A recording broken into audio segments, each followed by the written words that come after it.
All right, here we are in another episode of Flipping Houses for Rookies. Episode number 333. And I am fired up, Peter. Fired up. Warning. Strap Fired yourself up. in. Sit down and strap in and get yourself something to drink. Even though you're listening to this podcast, I want you to know that I mostly wrote it for myself to sort some things out, but you are going to benefit. I promise. This is like the Wizard of Oz is behind the curtain, and you get to hear what he's talking about. This is like being in my office in a staff meeting, which I don't have staff. But when we used to get together, these are things I would talk about. More importantly, I want you to understand that if you don't have thick skin and you're a little bit snowflake-ish, this may not be the podcast for you. So you might want to skip it. Okay? Mm-hmm. The title of this podcast, episode number 333, is Common Rookie Creative Real Estate Ignorance Tax that stops retirement early profits. Wow. Here's the description. How much ignorance tax are you actually paying by not knowing the craft of making $1 million per year with creative real estate cold?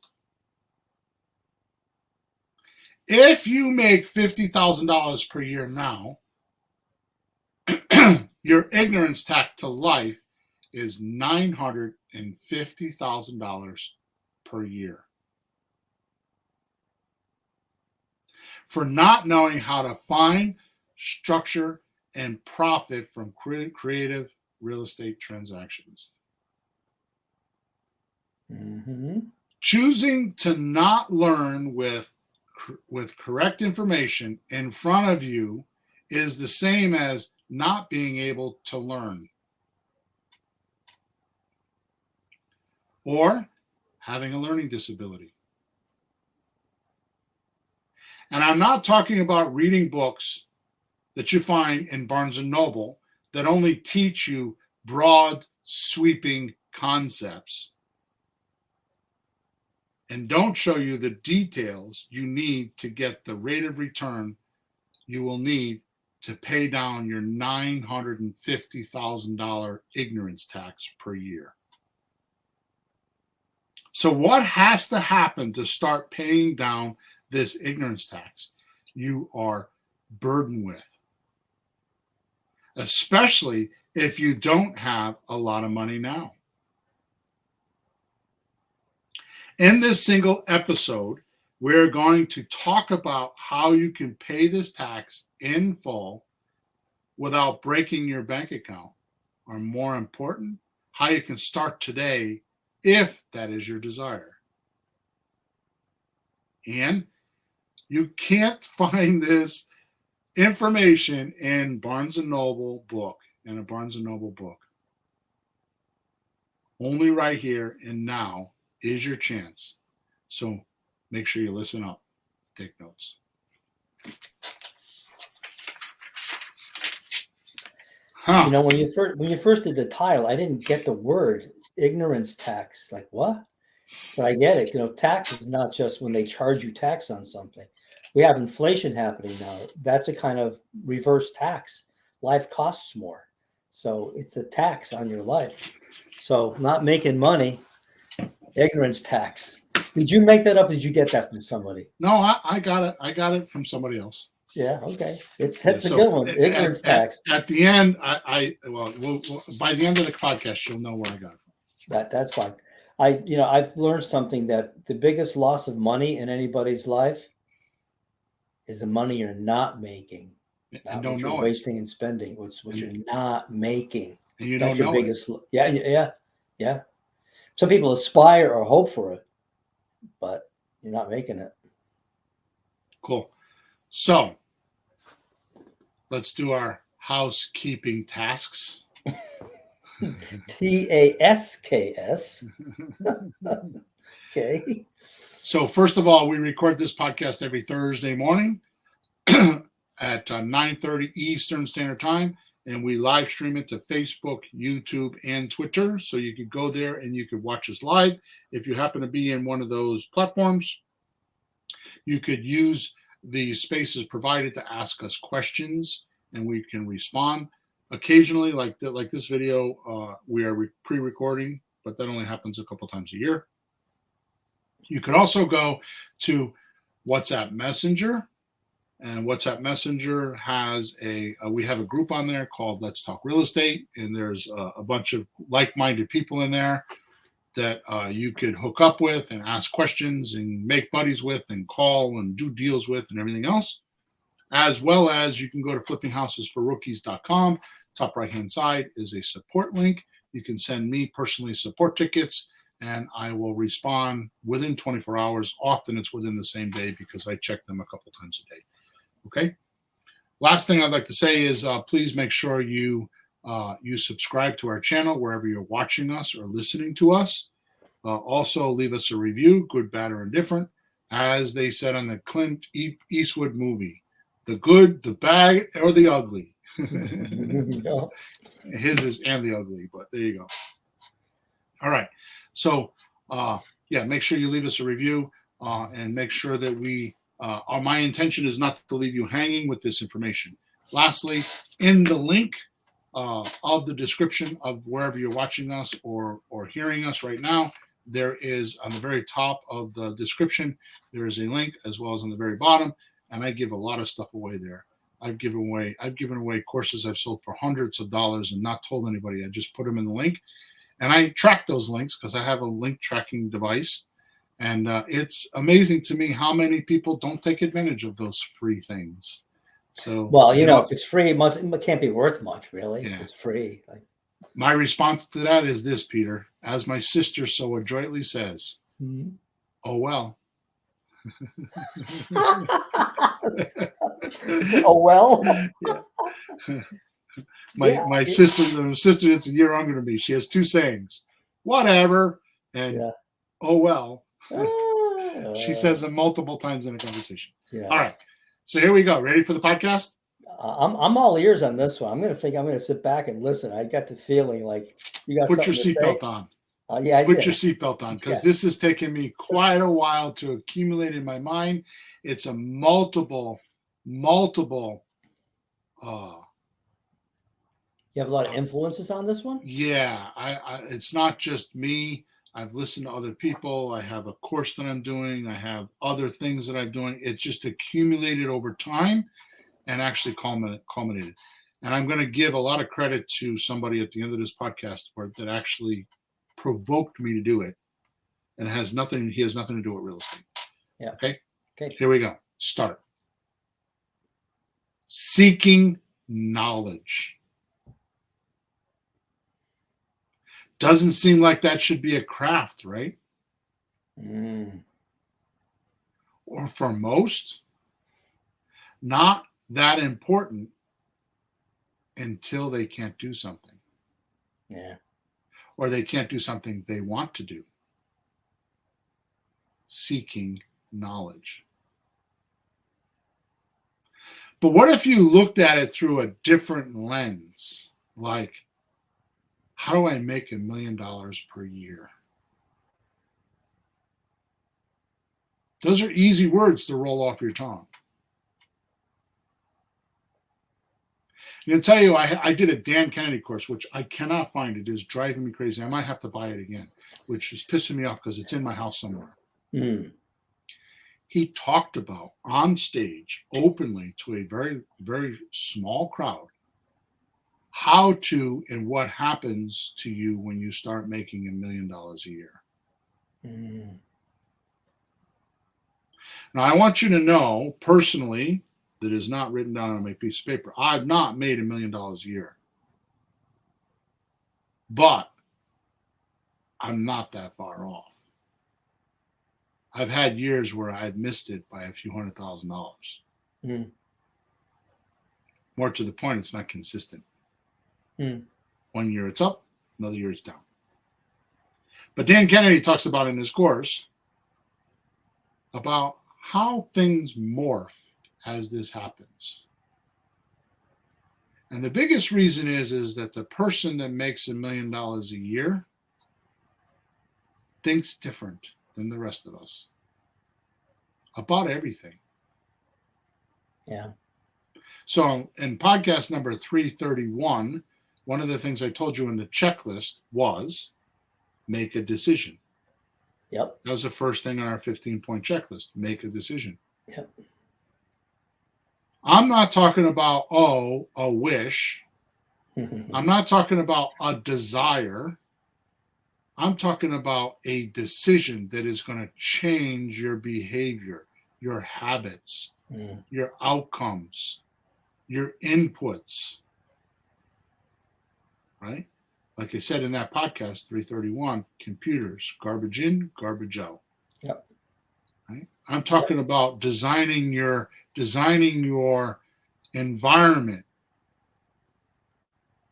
almost like you live in an ivory tower where you can't be touched.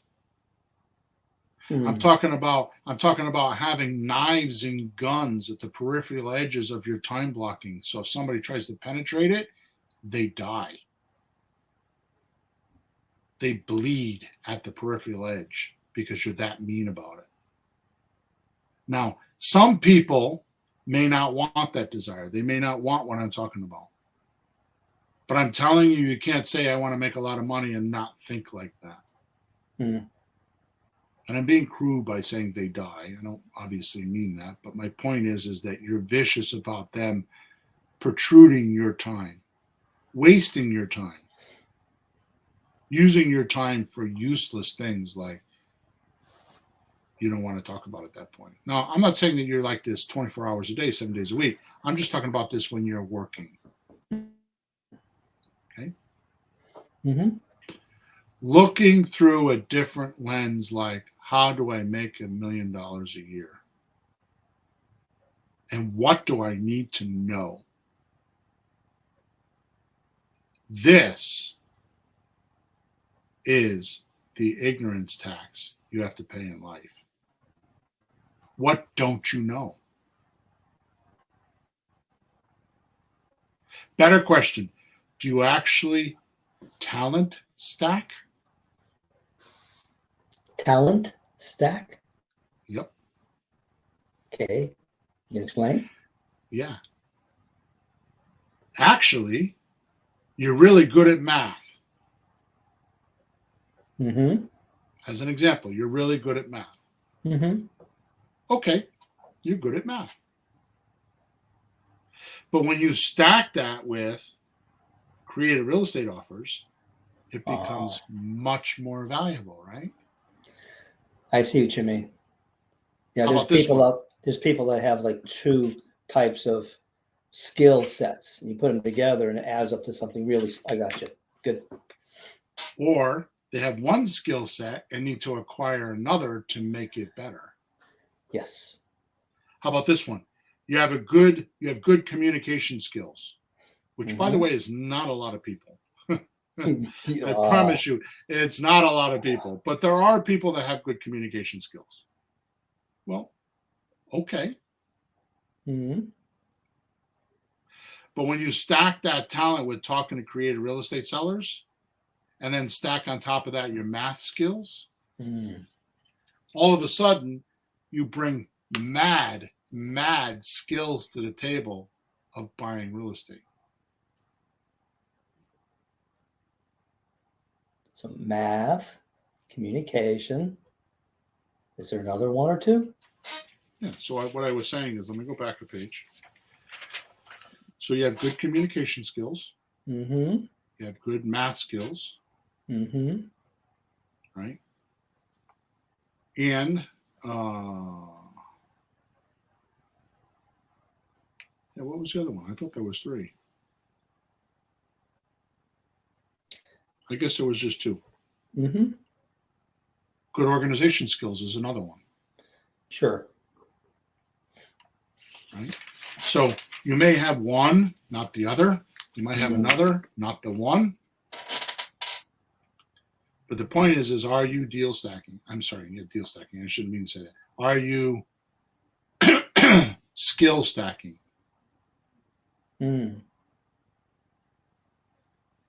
This falls into the realm of seeking knowledge. What are your talents?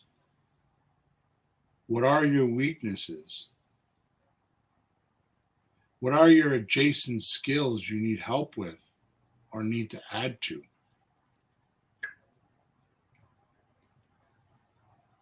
So the point that I'm trying to make is creative real estate in $1 million. So you have to look at, I want to make $1 million. So what skills do I have? What skills don't I have? And what are adjacent to me that I can use until I can get those skills? Right.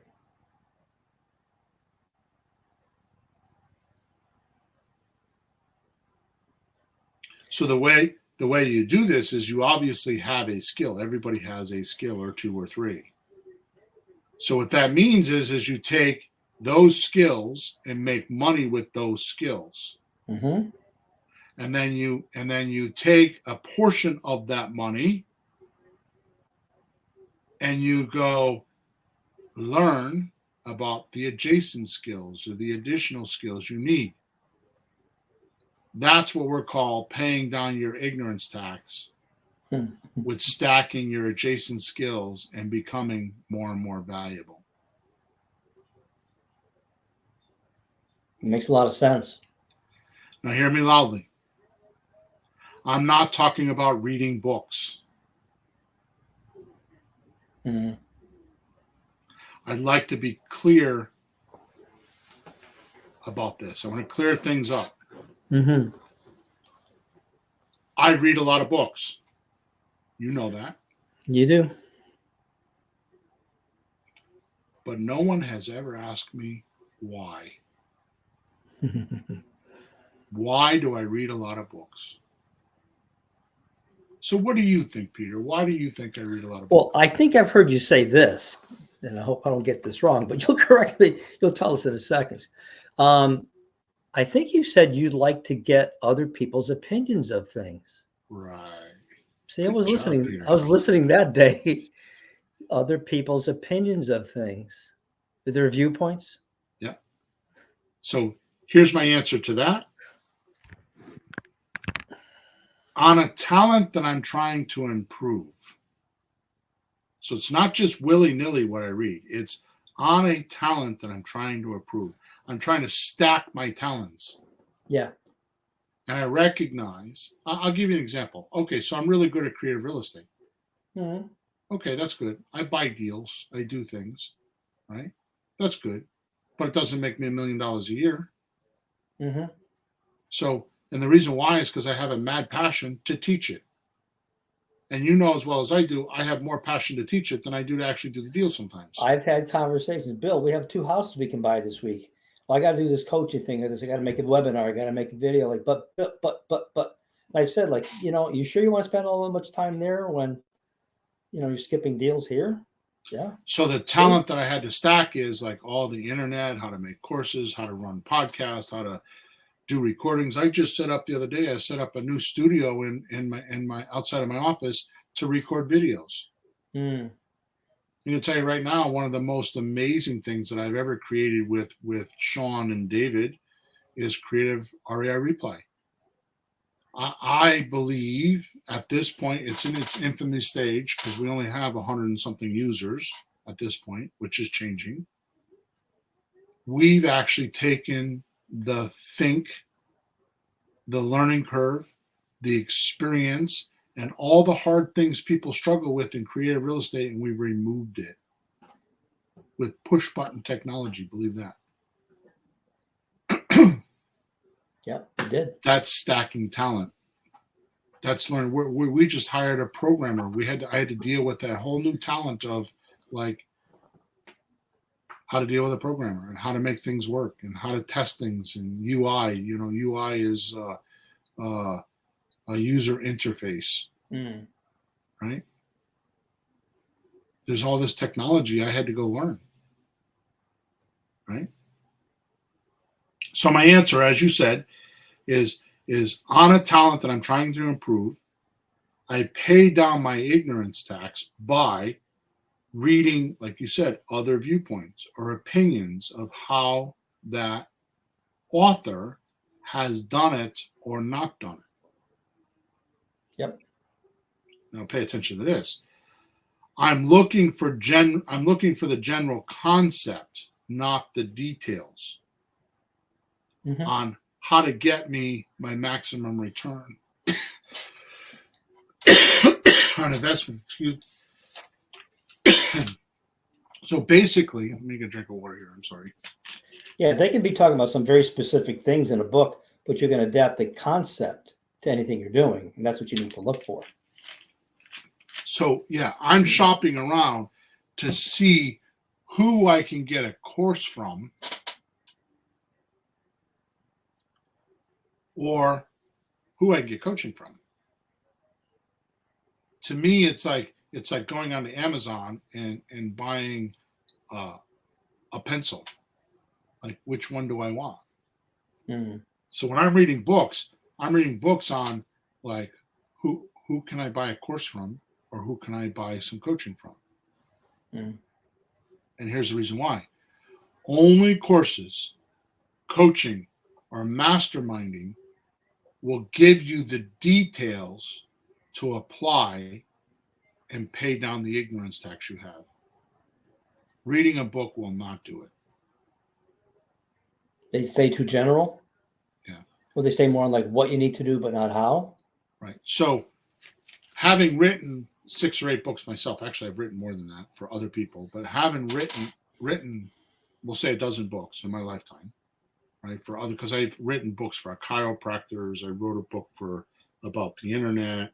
I wrote 4 or 5 books on creative real estate. People actually paid me thousands of dollars to write them a book. Okay. And the thing that I learned is that books are marketing tools. They're business cards. Yeah. So what they're doing is they're telling you what to do. They're not telling you how to do it. And even though they give you some nice little jewels, like the 4-hour work week, he's done a great job. Tim Ferriss, I think his name is. I'm not bashing his book. I read it a couple times. He did a great job of giving you links and finding virtual assistants and all that. But you're not going to do a 4-hour work week unless you get in his course or his coaching program, because there's just not enough details on how to do it in a book. Yeah, well, I'm still doing music lessons, and people say I could go online, but you can't ask a book or video a question. Right. You can't ask them for help when you're trying to apply what you're learning and something's not working well, or you have specific circumstances, some weird detail that you're having. It's not going to be in the book. Right. For example, I use a Mac. The guy that made the program is using a Windows. Oh. Something that simple. Like exactly what you're saying. Right? See, what you need is skill set. You don't need knowledge. I'm telling you, the best quality I have in my personality, and it's taken me 59 freaking years to figure this out, is my observation skills.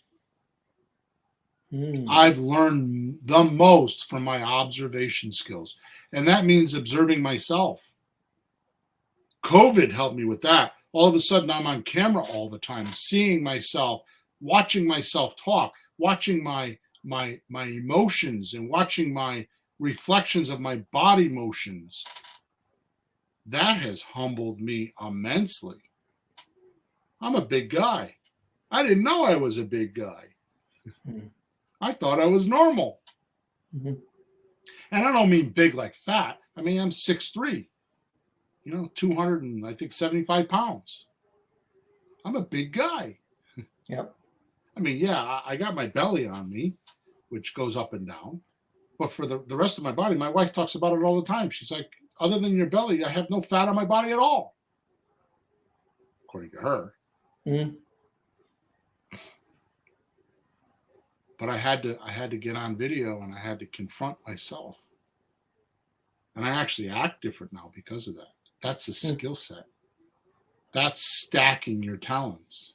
The ability to get on a Zoom call with 60 people that want to talk to you individually, personally, just you, with real estate questions, and how to manage that and do it all by yourself. Nobody in the room with you.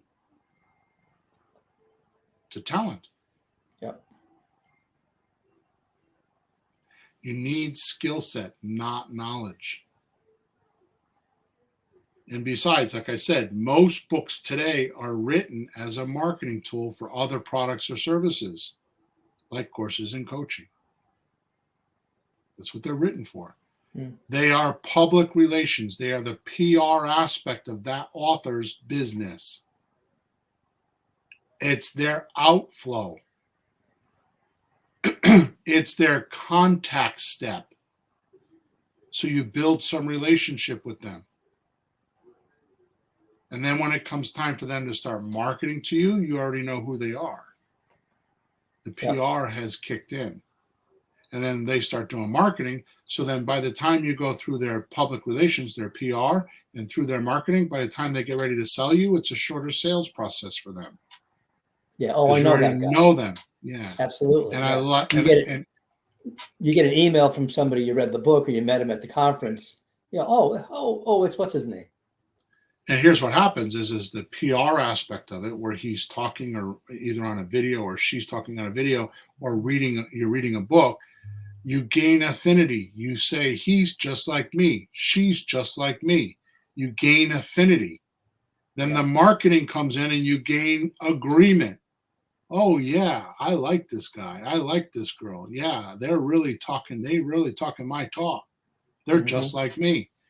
And then the sales, the marketing goes on like, oh, yeah, we could do this together. We could do that together. We could do this. So by the time you get to the sales process where you're actually communicating with him or her or their staff, you already have affinity. You already have agreement. Now you're going to communicate and get it close.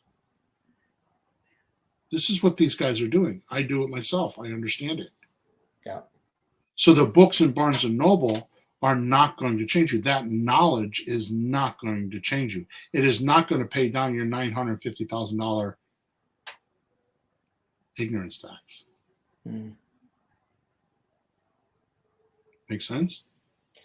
Well, you have to apply it. As an educator, knowledge is power only if you apply it. So you have to exert, some responsibility for it. So like, I know this, now what do I do? And you have to go do something with it. How do you expect it to make a change in life if it's in your head? That sentence is cut short. Somebody cut that sentence in half. Really? Yeah, in my opinion. Yeah. Knowledge is power for application. Oh. Yeah. Say that again. Knowledge is power only for application. Just knowledge alone is not power. It's the application. No. It's the action. That's what I'm saying. If it's in your head, what good is it? I'm agreeing with you. Yeah. No, I'm agreeing with you. There you go. Yeah, but that's true. I mean, think about it. You got to use it. Oh, I read this book. That's nice. Okay. This walks me into some theory about the anatomy of thinking. Ready? I'm sitting down. I'm strapped in. Definition of fact. What is a fact? A fact is something that can be proven or has visible evidence. Agreed? Fact is something that can be proven or has visible evidence. Definition of an opinion is something which may or may not be based on any facts. Yet most people use a sloppy mind and sees no difference between a fact and somebody's opinion. I'm afraid if the information agrees with them, they'll consider it a fact whether it is or not, because they like it. It makes them right or something. Right. Painful. A vast number of rookies out there see no difference at all in facts and opinions and easily accept both or either as having equal validity. Wow. And I'm sure, and I'm thinking, boy, that's stupid. But I'm thinking I might do that myself. Because you wouldn't realize it. I have. Yeah, I'm sure. So let me back up. Let me back up. Go ahead. In reverse. Beep, beep, beep. Beep. Okay. If you are not making $1 million a year, this is happening to you. Mm-hmm. I don't care who you are. So you know best son of a bitches out there that think you know everything. This is for you. You procrastinators, this is for you. You people that have fear problems, this is for you. People like me that are actually doing it and look like I'm doing well, this is for me. Yeah. I wrote this podcast for me. Yeah.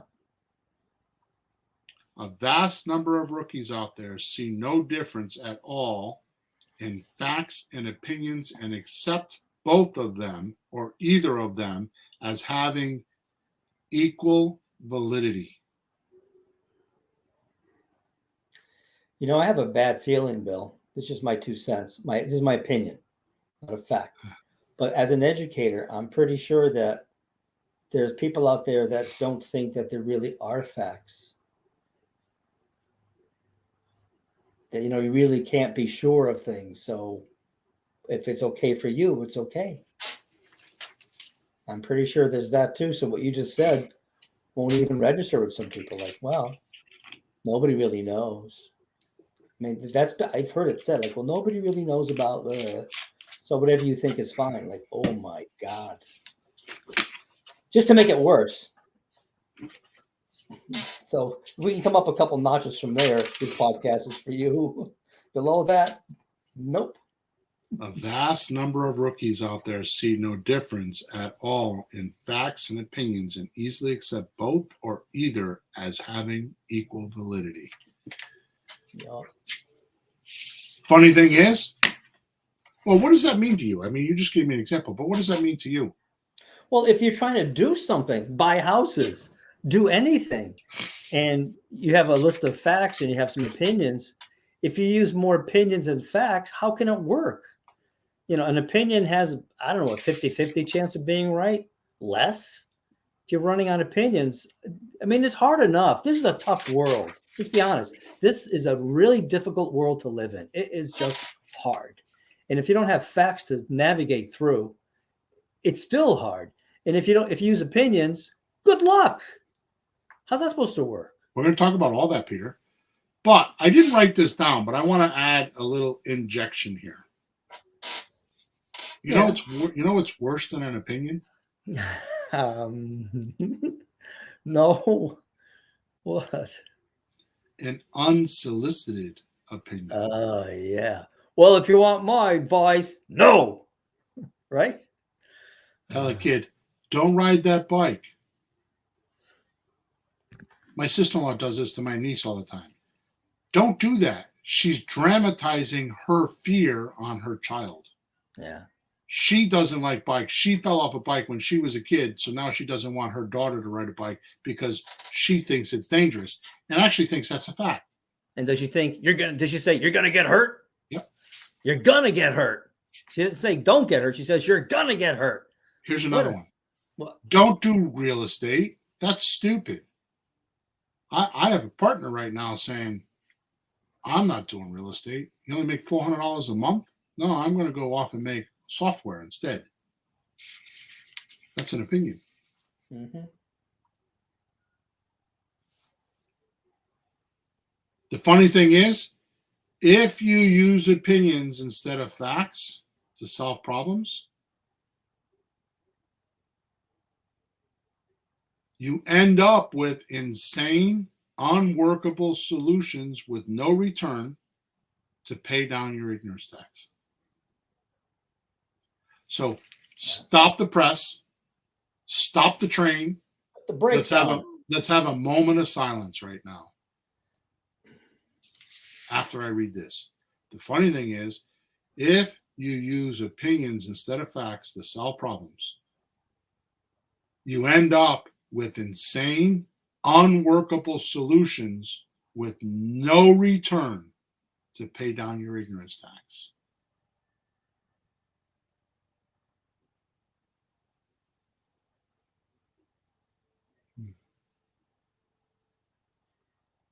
We should measure our life statistically with results.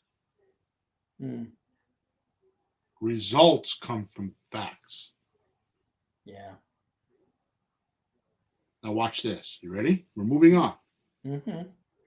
Here is another severely thing that I struggle with. Severe. This is very severe in my life. This is catastrophic for me in my life. I lay down at night, my head on a pillow, many, many, many, many, many nights thinking about this. When a basic law is confused with an opinion or some other identical fact, it is a conflict or is conceived as non-important.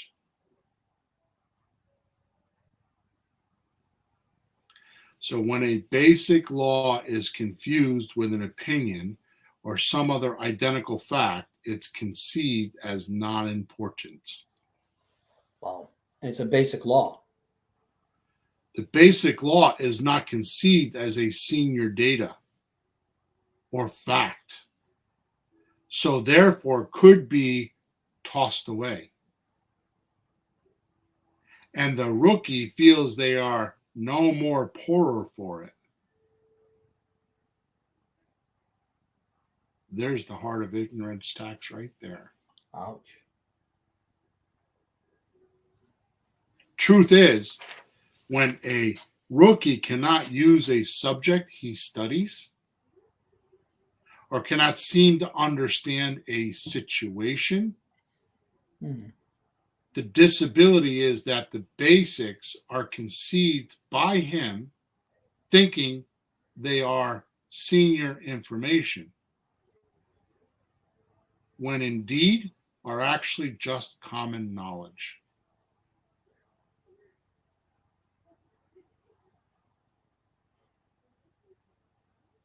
Am I being too profound? You might want to expound or repeat that last one, because that was a punchline, I think. Do that a little more. Truth is, when a rookie cannot use a subject he studies or cannot seem to understand a situation, the disability is that the basics are conceived by him. In other words, basic information. Real fundamental, really fundamental stuff. No, right? No, I'm not talking about basic laws. I'm talking about just average data. Oh, okay. Basic data, average data is consumed by him, and he thinks they're senior data. I gotcha. And they're just common law. Like, I'll give you an example. Money now, money monthly, money later. Yeah. That could be conceived as an opinion. Or as a like a common truth. It's like, it's too simple. Oh. And not considered that it's a basic law or a basic action in real estate that will get you to retire early. Yeah. Here's another example. Objects fall when they're dropped. It's just the same to him as the casual statement of a cat just jumped off the chair and landed on the floor.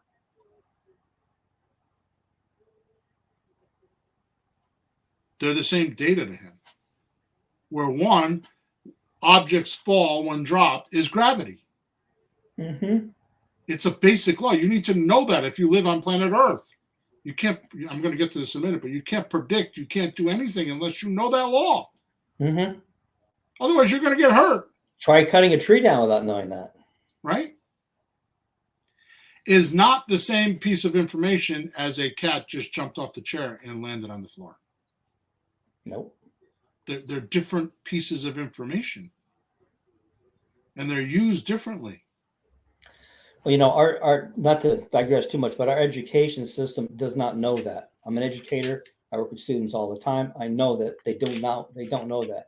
The proof is when they do a test, they ask any question about what you studied. They do not ask about the important things, how to use them. They just ask anything to see if you read it. So people are trained not to recognize that some things are important, some things aren't. So when they learn something, they don't know where to look at. And they're like, whoa, like when I first called you, like, what do I need to know? Blah, blah, blah, blah, blah, blah, blah.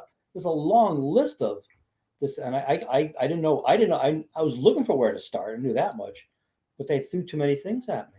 I think people are educated like that. So what you're saying to me, Peter, is the test is on memorization, not application.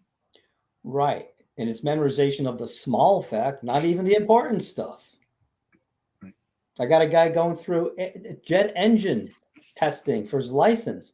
And they'll ask anything, not the important things about the test engine. There's important things to know. You better ask those, not the insignificant, stupid stuff. But they don't see a difference.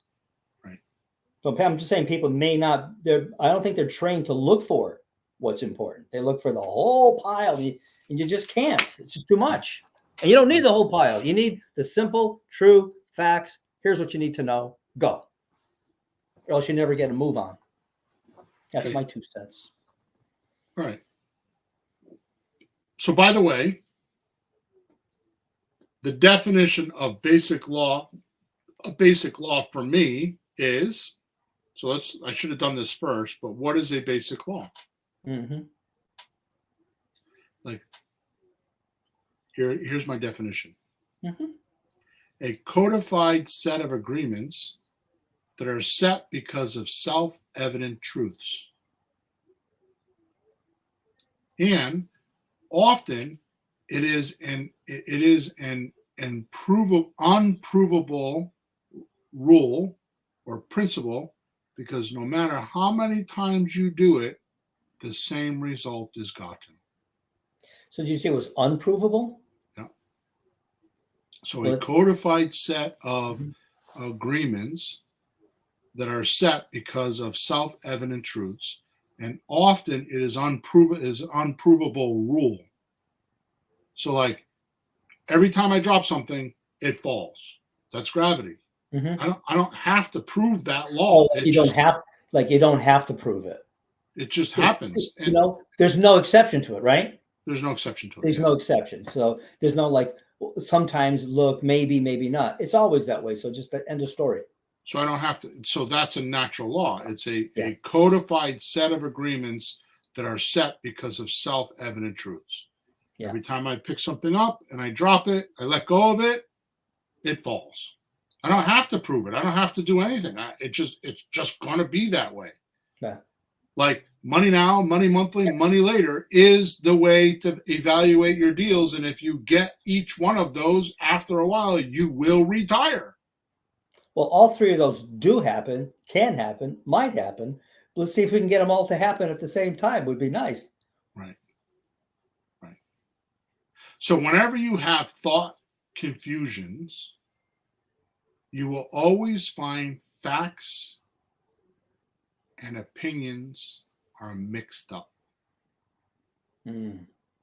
Or basic laws or senior information is considered not important, when in fact basic laws are something with which one thinks with. It is information to which one allows other junior facts and aligns actions to it. Mm-hmm. A law that allows one to predict with,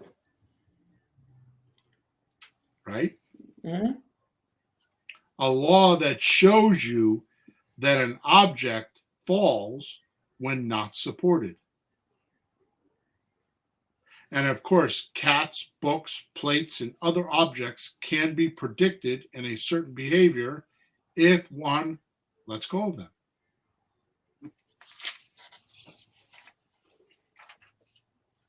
It's sad to me. Because of our world, let me get this right. Because as our world drifts alone, with generations less and less taught,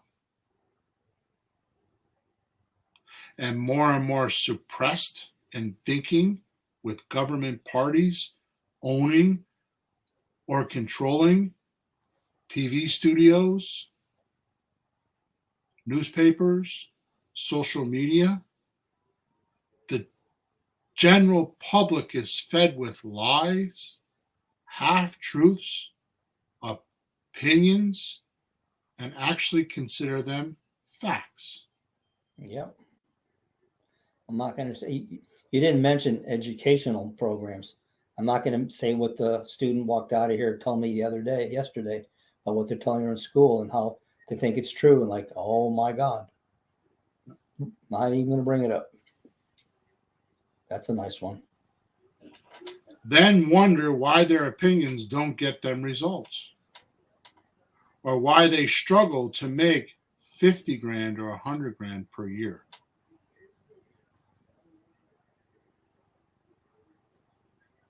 Why do people struggle to make just 50 grand a year or 100 grand? Mm-hmm. And why most people think making 150 grand or 200 grand a year is a lot.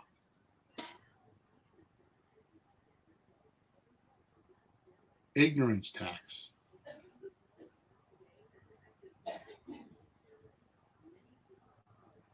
Ignorance tax.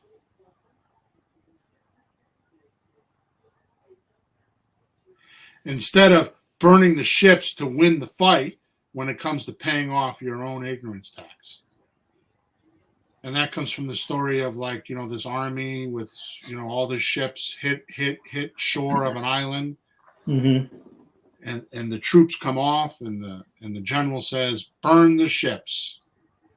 But how do we escape if we don't win?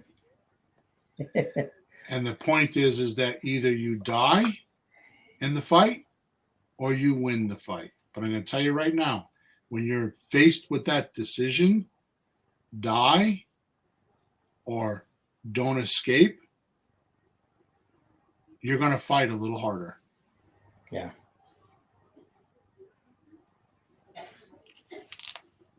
When things get hard in this world, some people use it as an excuse that they can quit. It got too hard. Some people say, it got hard, so I worked harder. That's even students of mine or people I know. Anything. Oh, it's too hard. Or, it got hard, so I worked harder at it. Which person are you? My theory in life, it's a core fundamental of mine, and you know this because you work with me all the time. You've seen me up, you've seen me down. My core value is this, one of my very strong, stable datums, is if I have something that bad happened to me, and it hangs around in my world for any length of time, and I mean a day or two or three, no more than a week, I know why it hangs around. Mm-hmm. That is because I haven't figured out what lesson did I learn from that problem. Until I figure that out, it doesn't dissipate. It doesn't disappear. It doesn't go away. I have to say to myself, well, I'm glad that my father-in-law passed away because I learned this from it. I'm glad that I had a car accident because I learned this from it. I'm glad that I just lost $10,000 because now I can do this in the future. And until you do that, you haven't made it. So why do most people think making 150 or 200 grand a year is a lot of money? Most people don't even fathom that they can make $500,000 a year by mistake. Yeah, I know some people that don't look too smart to me, and they do that. You wonder, how did that guy do it? Yeah. Stacking your talents and becoming more and more valuable to others. That's the trick.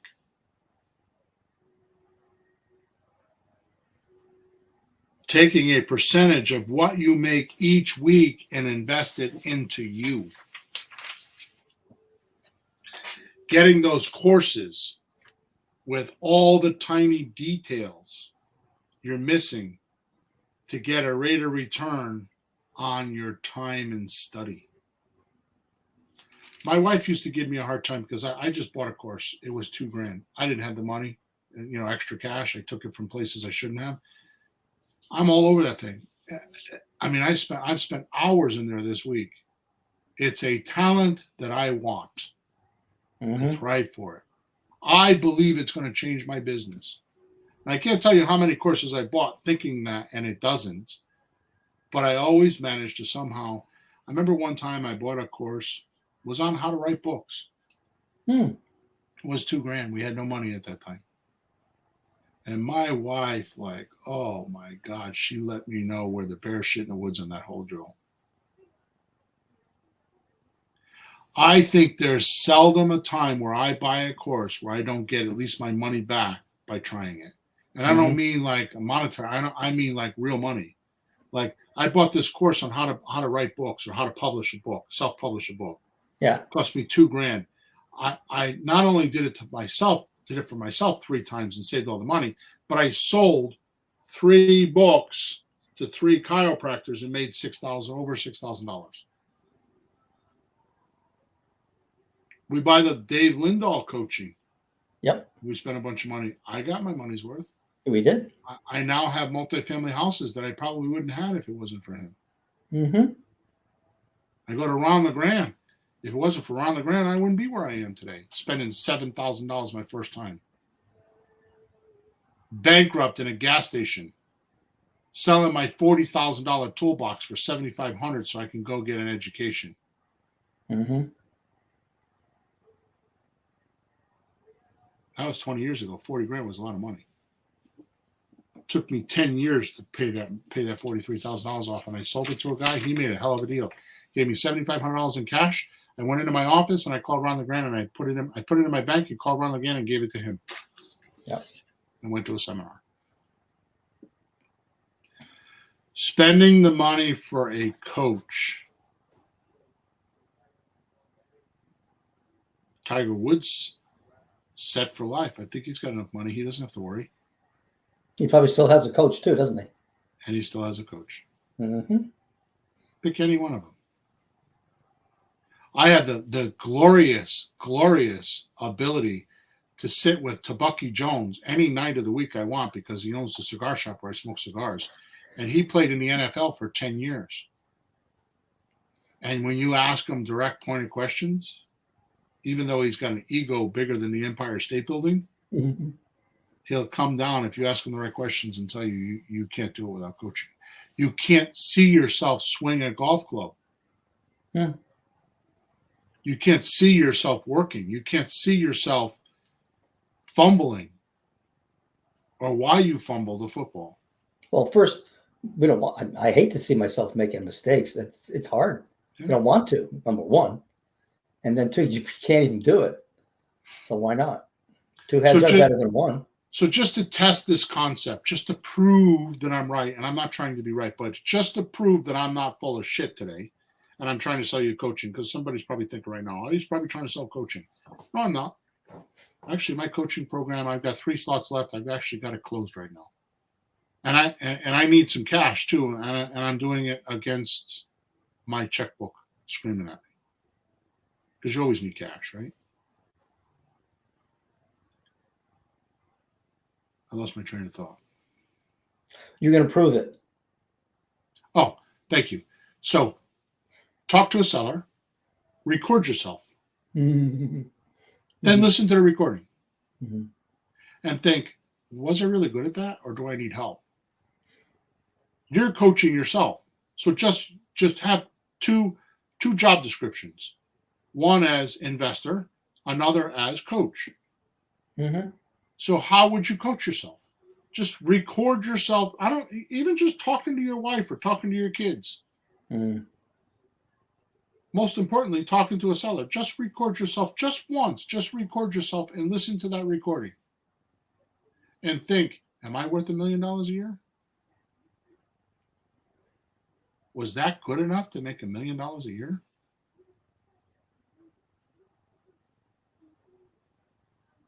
Boy, that's scary and would put it that way. I was thinking, did I do a nice job? No, you go, did I do $1 million job? Boy, you're brutal today. But it's honest, isn't it? Pony up those thousands saved to be in a mastermind group that are all one step or two steps above you. So they bring you up. Yeah. That's been my problem for the last several years. And this is such an arrogant and pompous thing to say. But a lot of the groups I'm in, I'm top dog. Mm-hmm. I need to get out of those groups. I need to be bottom dog. I need to be the rookie in those groups. Yeah, you don't learn from the top. You learn from the bottom. If you got nothing to look up to, well, that's why one of the reasons you actually have your own coach. I know every Friday, tomorrow, you coach. Yeah, and that's going to change because I think I've hit my plateau with him. I need to find a new coach. Oh, okay. But yes, I do have a coach every Friday, and it's just even if it's just to go, it's a this, it's a that, it's a this, it's a that, just to get it off my chest. Yeah. And he acknowledges me correctly, it's enough. Yep. Choosing not to learn everyday common knowledge everyone else knows and go after the hidden knowledge behind those expensive gateways that your other talents pay to get a new talent to stack onto your value to bring other for high exchange. Stacking talents. Making yourself valuable to others. Which brings me to the last point of today's podcast. The only reason why you have money or don't have money, right? Mm-hmm. I learned this from Mr. Hubbard. Mm-hmm. The only reason why you have money or don't have money comes from a valuable final service or product you exchange with others. Mm. You could have a bottle of water, complete, ready to be sold, but if they don't want it, they won't pay for it. Or you can have an incomplete bottle of water trying to sell it, and they won't take it because it's not completed. If it's not valuable or incomplete or not what is needed and wanted, you have no exchange or money. So your value has to be complete. You have to be able to have it all in one package and be able to deliver it. And B, somebody else has to be willing to exchange for it. Mm-hmm. And if they do, then you have a lot of money. So what talents are you not providing to sellers? Which goes all the way back to podcast number, give me 1 second, number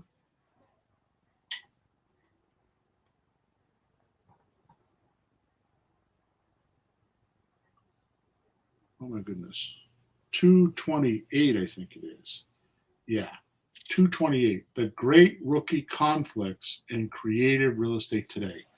And the conflicts are, A, you got a bad offer, it's unbalanced. B, not enough outflow. And C, you remember what C is? I remember all three of those. I don't remember everything we covered in such great detail all the time, but yeah, interference. Interference, much, distraction in your life. Oh. So, what one of those three, or all three of those, excuse me, is actually holding you back, causing you to pay ignorance tax? Now, I so easily talk about making $1 million a year. There are a lot of people right now listening to me that don't want to make $1 million a year. Money's not their thing. So pick your number. You need to make $5,000 a month and only work 10 hours a month. There's an ignorance tax there. You want to make $3,000 on your first deal, just one deal. You want to make $3,000. There's an ignorance tax there. So if you've made no money on real estate and you want to make $3,000, your ignorance tax is at least $3,000. Or if you've spent $10,000 on courses and books and mentoring that were incorrect, then your ignorance tax is at this point is the $10,000 for the course, and the $3,000 you haven't made is $13,000.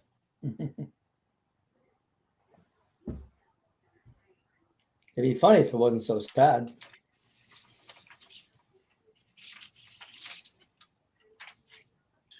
If you're not stacking your talents and making valuable final services or products that are exchangeable, you have a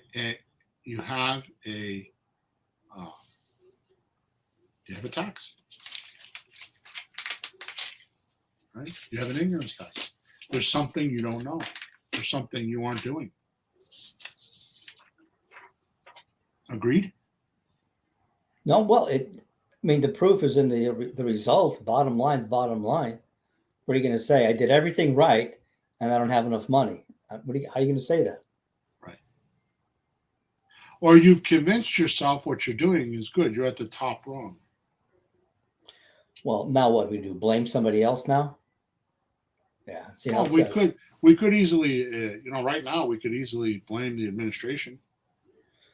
And even if it's true, even if that's true, what are you going to do about it?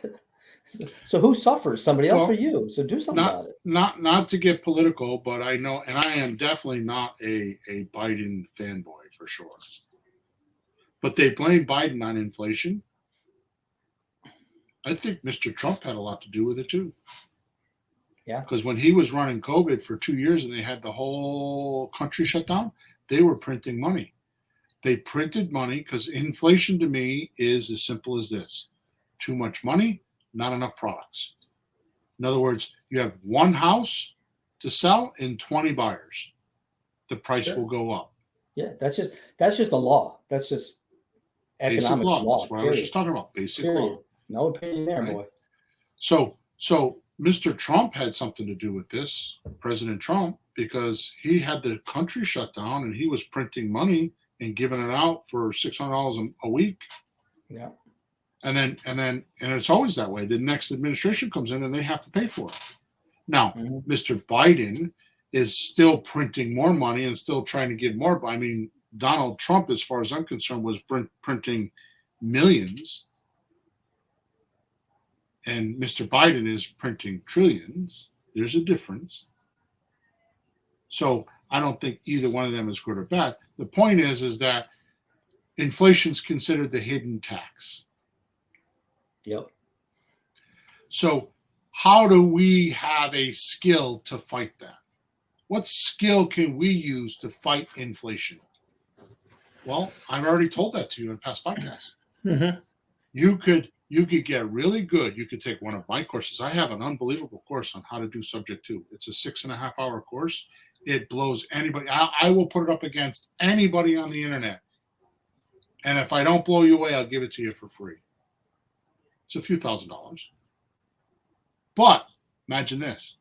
You want to beat inflation. Mm-hmm. Imagine buying houses at 3% interest and then collecting rent on houses that normally would be at 6% interest. We did it on an average deal the other day. And there was a $398 difference between, just on a mortgage calculator. We put in $210,000. We put in $5,000 for taxes, $1,800 a year for insurance. And the difference between 3% and 6% on that same deal was $398 per month. So that means if you knew how to buy subject to deals for real, and bought them at 2 and 3% money. And then, because the way we figure our rental payments is not Rentometer or rental averages or rental market rents. Mm-hmm. We do it on a mortgage because they're buying the house. So if they were to go get a $210,000 mortgage at the current rate, which is 6% or 7%, this is how much they would have to pay. Mm-hmm. But yet we bought it at 3%. That's breaking the economy. That's being clever. That's value stacking right there. Yep. You can't beat them. You have to join them. It's like karate, jiu-jitsu. You don't, guys coming at you, you don't go at them. You just take them and have them go flying past you. Use that energy, use that motion to your advantage. Right. So don't fight it. Just find a way to utilize it instead of complaining about it. Mm-hmm. So decide. Look at your basic knowledge, your talents, what you could talent stack, and how to deliver it, and you'll spot your income in an instant. Whatever your talents are now is what you're getting paid for. And then figure out what do you got to do to stack those. And don't go buy a book and think it's going to cover it. No. Invest in yourself. Spend $2,000 so that you'll do the course, because when you spend more money, you spend $15,000 for coaching, you will do it. Because you'll feel like you'll waste the money if you don't. There really is that factor. Decide where your ignorance is. Figure out where your ignorance tax is being paid and start paying it off. The end. Now, by the way, I told you at the end, I want to really give a special thanks to Alex Hormozy. He wrote a book. I don't have the book in front of me. How to make $1 million offer. Mm-hmm. You and I actually worked on that for a while. Mm-hmm. He actually owns gyms, and he wrote a book that I read. In fact, Sean is all over him. Sean loves this guy. My other and he wrote a book on how, I can't find it in my office here. It's about how to run a profitable gym. He owned a chain of gyms. So Sean was kind of teasing me because I read his book on how to run a gym. I have no desire to run a gym. Mm-hmm. But the marketing and the you don't even go to a gym. No, and I won't. My workout station's in my bedroom. So my point is that this book is all about how to run a gym, but there was so much magic in it. So Sean, occasionally, who's my other partner, sends me a podcast, and he had a podcast called Paying the Ignorance Tax. And he actually got it from somebody else.